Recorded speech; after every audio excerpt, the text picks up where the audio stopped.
Hi, this is Kerry Artak with Wicked Stocks, bringing you the daily Apple report for Friday, September 15th, 2023. Before I click through all the charts, as usual, just want to encourage you to please click like if you haven't already and subscribe to the Wicked Stocks YouTube channel. Also, please share the content with friends and colleagues and check out wickedstocks.com, where we offer a full suite of both daily and weekly analytical videos, just like the Apple report.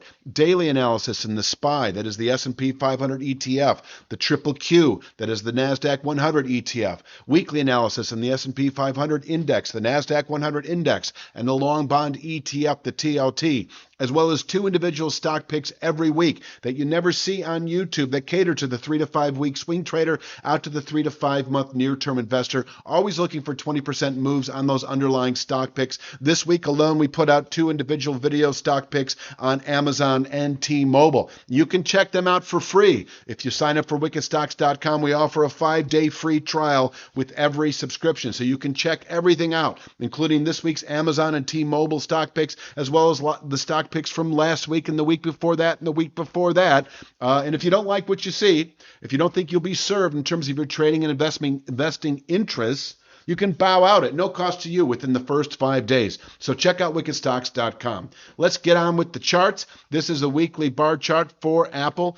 And I'm just showing the big picture. We'll work our way into the day itself, that if we test 168.16 over the next few weeks, and we may, it is certainly the path of least resistance right now, but it is a long-term support area. And I think there are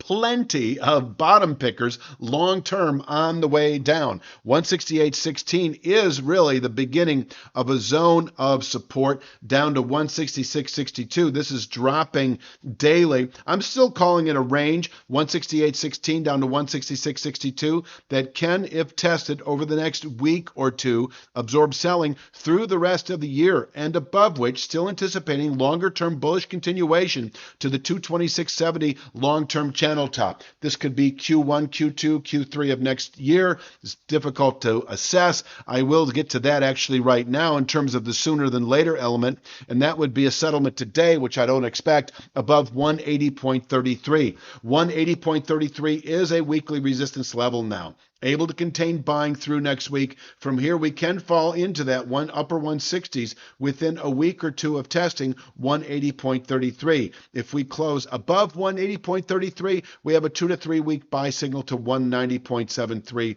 where we can also top out on a weekly basis. Now, we've got 190.99 today. I'm not quite sure why that is, but it will be properly adjusted. Obviously, we're not going to see that today, but it would be that 190 handle resistance, a 2 to 3 week target, if we were to close today above 180.33. Until then, let's get on with the day itself, I suppose. 170.73 is a 5/8 upside Fibonacci over the last 4 days. It can contain intraday buying pressures. And if we push or open above 177.73, 180.33 in reach today. This is a level that can be sold to take profits if you're long. It can be sold to go short if you're a day trader. And it can be sold to go short if you're a 3 to 5 day swing out to a 1 to 2 week swing trader. Because off of 183.33, we can fall back into the upper 160s, as I mentioned before, within a week or two of testing that 180.33 area. 168.16, that long-term channel top on the weekly chart,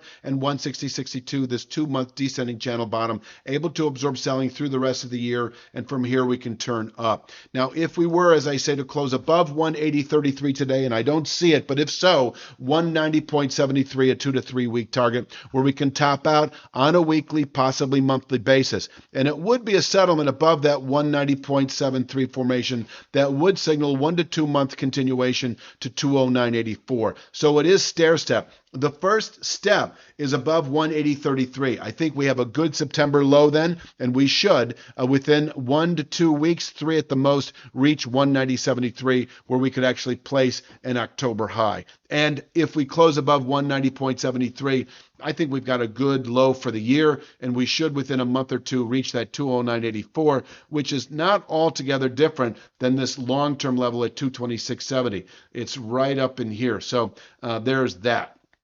Let's talk downside today. I do have 174.21, nothing more than the low settlement price that was put out on Wednesday of this week following this meaningful high from earlier in the month. 174.21 is our downward pivot point for the day. If we break or open below 174.21, 171.96 is likely today, nothing more than the move low from August. So breaking 174.21, 171.96 in reach, where we can place a daily low. I don't know how aggressive I'd be bottom picking 171.96, but it does support the idea that this 168.16 channel structure is significant, and there will be plenty of bottom pickers on the way down. And I suppose I'm saying that those bottom pickers begin at 171.96, but I'm just keeping it light as a session containment level, and that if settled below, should then yield at 168.16 down to 166.62 region within just a few days, 3 to 5 days at the most. Until then, 180.33 is our meaningful upward pivot point into October trade. It can contain weekly buying pressures, and we could fall off into the upper 160s within a week or two of testing 180.33. I think that pretty much rounds it out. I will just sort of remind you that if we were to close above 180.33 in the coming days, no good reason to be short Apple as we move through the rest of September trade. And honestly, as we're in this vicinity, if your time horizon is 3 to 5 months and beyond, there's also no good reason to be short Apple in this present vicinity. You are bottom picking 168.16 if given the opportunity. I'm going to leave it at that for Friday's Apple report. Please click like, share, subscribe. Check out wickedstocks.com. Check out that Amazon and T-Mobile stock picks that we put out this week. You get a 5-day free trial with that. If you don't like what you see, you can bow out at no cost to you whatsoever. I'll be back Sunday afternoon with Monday's Apple report. You have a great weekend.